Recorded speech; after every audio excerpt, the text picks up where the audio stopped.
Estamos viviendo unos tiempos en los que los más media no paran de hacer eco de tambores de guerra.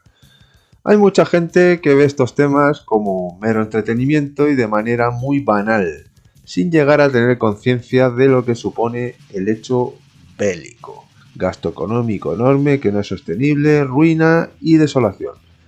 Pero a la vez la guerra y la necesidad de defensa ponen en marcha los adelantos tecnológicos, la investigación, la inversión en estos campos, además de los fenómenos que acontecen tanto en lo social, económico, demográfico y todo lo relativo con este tipo de ciencia. Y es en esto en lo que se trata la historia militar. No solo el estudio de armas y hacer estudios historicistas sobre batallas, personajes y ganadores y vencidos. Es sobre todo tener conciencia de cómo el acontecimiento bélico impacta en la sociedad y en todos sus campos, haciéndose un estudio exhausto de ello. La guerra no es ningún chistecito para tratarla como si fuera un acontecimiento deportivo para supporters. En este programa voy a tratar la guerra en las edades antigua y media, en unos tiempos considerados del arma blanca hasta la introducción de la pólvora en las primeras décadas del siglo XIV. Naturalmente hablaré de manera sintética todo lo relativo a lo que es realmente historia militar, a modo de podcast y con pocas imágenes. Así que, si quieren ver imágenes y cosas visuales, en este programa hay pocas, por lo que mejor óiganlo, es más constructivo. Hasta la introducción de la pólvora venida desde el lejano oriente, la guerra era muy distinta y sobre todo basada en el músculo más que en el ingenio, de forma relativa. Contaba con unas características totalmente distintas a otras épocas, por lo que era más rudimentaria y con alcance y repercusión más lenta, pero letal y devastadora. Aún así, fueron siglos de extrema violencia, sobre todo en la Edad Antigua. Se basaba en una serie de características que se las resumo lo más breve posible. La introducción de la pólvora fue un antes y un después en el arte de la guerra, ya que afectó, entre muchos otros factores, al radio de profundidad de la batalla. Para enfrentarse cuerpo a cuerpo, las armas tenían efecto en unos 25 metros y las armas arrojadizas no más de 150. Todo contrarrestado con armas defensivas como corazas, escudos y cascos. A esto se le pedía una destreza en el manejo de las armas mediante acondicionamiento físico y entrenamiento, ya que los que realizaban este acto eran realmente los que tenían mayor letalidad en el campo de batalla. Esto es para describir más o menos en qué constaba el casus belli, el hecho bélico en estas épocas, puesto que todo estaba basado en la capacidad muscular de los hombres y las bestias, con largas semanas de marcha, avance lentos de unos 20 kilómetros al día, y esto organizado en una cohesión, una formación reconocible en torno a estandartes y unas tácticas coherentes. Las batallas no eran una cosa espectacular como nos lo pinta Hollywood, ni de lejos. La lucha individual podía durar unos minutos y unas horas en todo su conjunto, debido a las limitaciones corporales de los individuos. Batallas en las que se daban unas pausas con provocaciones, estratagemas y caza del desprevenido. Los efectivos eran más reducidos de lo que nos comentan las fuentes, que suelen exagerar. Solían ser de unos miles y en caso de grandes ejércitos entre 20.000 y 30.000 efectivos o a veces incluso más. El resto es pura hipérbole. La línea de batalla podía ir de distancias pequeñas como un estadio o de longitud de 2 o 4 kilómetros como el caso de las batallas de Canas y Caucamela. La logística estaba basada sobre todo en proveerse de lo que podía dar la tierra que se pisaba, por lo que la devastación de pastos o cosechas, junto con rapiñas y todo tipo de tropelías, podía ser colosal. Las levas dependían de la evolución del Estado, por lo que una sociedad poco avanzada podía reclutar entre un 8 y un 22% de la población adulta masculina. Pasando a las armas, el arma blanca tenía sus limitaciones, sabiendo que la tecnología de aquellas épocas no contaba con las facilidades de producción de hoy en día. Caben destacar tres tipos: las diseñadas para el cuerpo a cuerpo, las arrojadizas y las defensivas. Las diseñadas para el cuerpo a cuerpo son las más usadas para el combate. Cabe destacar la lanza, que podía alcanzar entre 2 y 4 metros de longitud. Era la más utilizada desde tiempos inmemoriales. La espada, aunque parezca mentira, era un arma secundaria que entraba en acción cuando fallaba la lanza o las distancias eran cortas. Varios tipos de espadas han existido desde las primeras halladas datadas de la mitad del segundo milenio a.C., de origen micénico y hechas en bronce. La visión de espada larga viene de la Edad Media y de origen germánico. Las armas arrojadizas, mal vistas por los griegos, eran típicas de ejércitos orientales. Destacaban el arco con flechas y la ballesta, junto con la jabalina y las ondas que lanzaban proyectiles de plomo. Las armas defensivas, como el escudo, la armadura y la cota de mallas, eran de gran utilidad, sobre todo el escudo, pues reducía el impacto del ataque del enemigo. Existían más dispositivos armamentísticos, pero he nombrado los básicos para que se pueda comprender el entorno de lo que era la contienda bélica y su repercusión. Suenan de fácil acceso, pero no lo eran, a excepción de hachas y mazas, que son más que nada herramientas que pueden llegar a tener un uso letal. La fabricación de espadas y armaduras eran muy caras, y solo las huestes profesionales de oficio bélico podían tener acceso a ellas. La fabricación, con la excepción de los grandes imperios, no era en grandes números, y en casos como la falange de hoplitas griegos utilizaban las armas familiares que se heredaban. Por lo tanto, era muy fácil ver fuerzas que estaban armadas rústicamente y enfrentarse a otras provistas de todo tipo de equipaje, y aún así había excepciones. Por lo tanto, echen a volar la imaginación de cómo podía llegar a ser un enfrentamiento de fuerzas pequeñas o, en caso contrario, de grandes imperios en los que en sus principios tenían equipamientos rudimentarios y las armas buenas no estaban al alcance de todos, solamente de la clase pudiente. Detalles como la aparición de la silla de montar de los caballos apareció en el siglo II a.C. en el mundo celta y el estribo a partir del siglo VII. Las armas de hierro aparecieron entre el segundo y el primer milenio a.C., sustituyendo a las de bronce que venían del milenio anterior. Por lo tanto, la tecnología para la defensa de la Edad Antigua variaba mucho según la zona.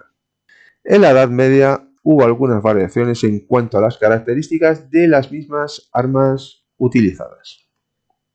Pasando a la estructura del campo de batalla, en esas épocas podía ir desde una guerra totalmente anárquica y desorganizada a otra totalmente racional, metódica, letal y que ganaba vastos terrenos a un determinado imperio, como el caso de Roma y el imperio de Alejandro. Las formaciones en el campo de batalla eran bastante sencillas y con sus subdivisiones, ya sean en la infantería, arqueros y caballería. También hay que incluir a la artillería, cuerpo experto en los asedios. Dentro de la infantería podemos encontrar mucha gente que no tenían formación ni valor militar, y el éxito de la batalla se basaba en su gente preparada de formaciones y séquitos de alta instrucción militar desde la juventud.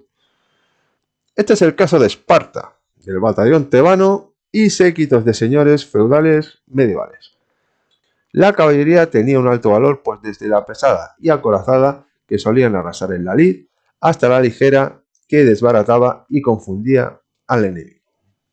El valor militar y su forma de hacer guerra fue desarrollado por el concepto griego del ciudadano hoplita, que combatía en el cuerpo a cuerpo, demostrando su valor guerrero de frente, sirviendo como ciudadano a su polis, desconfiando de las armas arrojadizas, las falsas retiradas y estratagemas consideradas poco viriles, más típicas de los ejércitos orientales.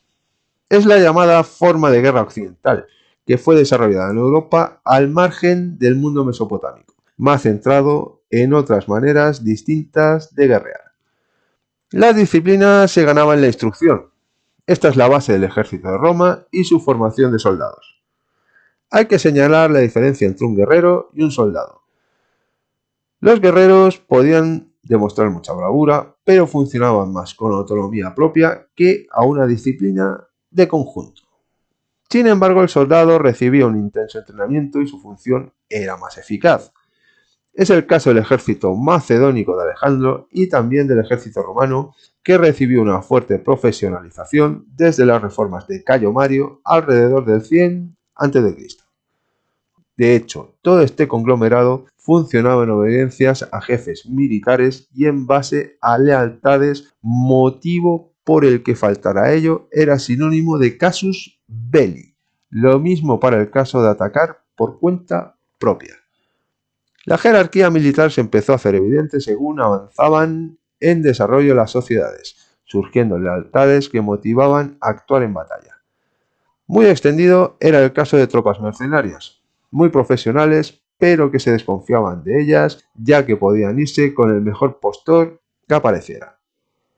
Para que nos demos cuenta del alcance que podía tener la movilización de un ejército, hay que tener en cuenta los medios que hacen de sustento de este. Todo dependía de lo que pudiera dar la tierra.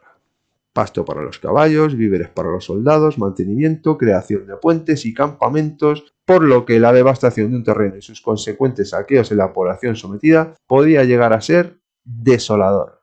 No todo eran batallas, estas son más propias de la antigüedad, mientras que en la Edad Media hay relativamente pocas, ya que la batalla se concebía como un encuentro decisivo que podía poner en peligro la estabilidad de todo un estado, por lo que eran más propios los asedios, escaramuzas, cabalgadas y racias por un territorio en concreto. La fabricación de armas era un elemento muy importante en el desarrollo de grandes estados de las edades que se tratan.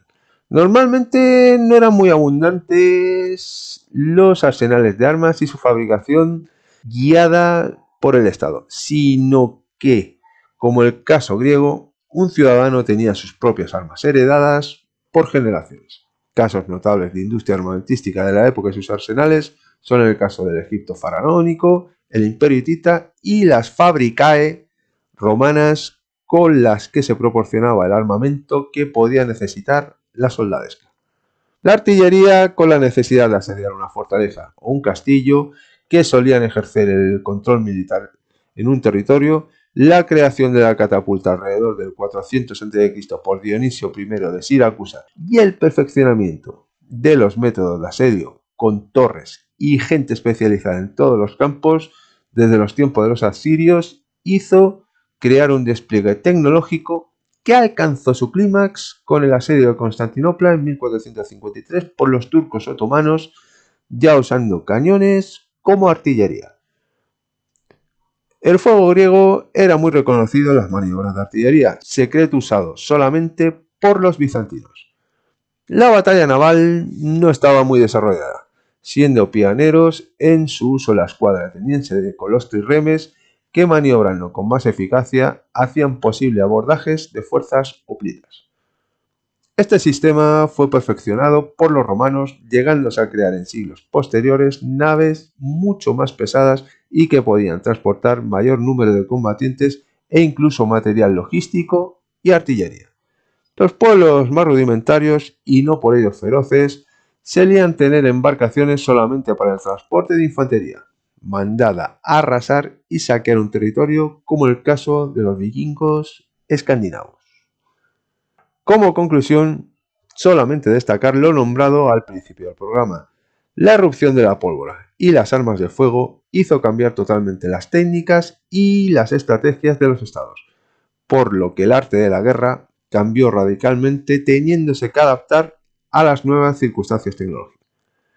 También la irrupción del Estado moderno, dejándose atrás el mundo feudal, que resultó siendo ineficaz, hizo crear ejércitos reales, germen de los ejércitos nacionales, ya compuestos por soldados, con más peso de la infantería sobre la caballería, ya que aquella empezó a adquirir más maniobrabilidad debido a la mejora de las armas y la introducción de armas de fuego que un infante podía manejar perfectamente, dejándose atrás siglos de caballería feudal y haciéndose ejércitos más inspirados en las regiones romanas, es decir, más prácticos.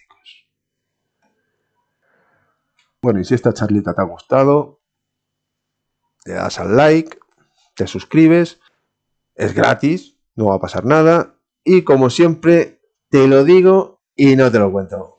Hasta otra.